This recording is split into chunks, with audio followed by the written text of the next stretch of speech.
Ibrahim Abdullah from Sierra Leone, West Africa, he asks, why Allah uses we for himself in the Quran? Most of the languages, there are two kinds of plural. One is the plural of number, and the second is royal plural or plural of respect. And the plural of number is the one that is more commonly used. For example, in the English language, when the Queen of England says, we plan to visit America, or we wish to visit so and so country, so here the Queen of England is using the word we. But here, it is not the plural of number, but it is royal plural or the plural of respect.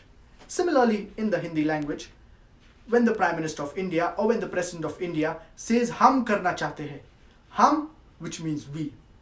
Now, when the Prime Minister of India is saying hum karna chahte hai, it is not the plural of number, but it is royal plural and the plural of respect.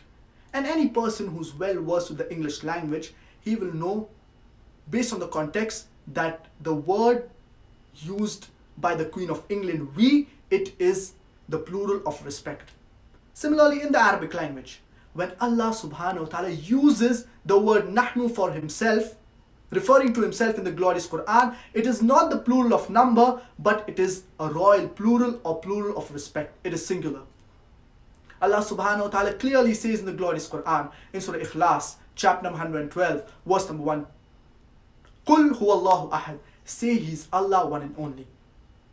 So when Allah subhanahu wa ta'ala uses the word we, that is nahnu, referring to himself in the glorious Quran, it is the plural of respect or royal plural, and it is not the plural of number, but it is singular.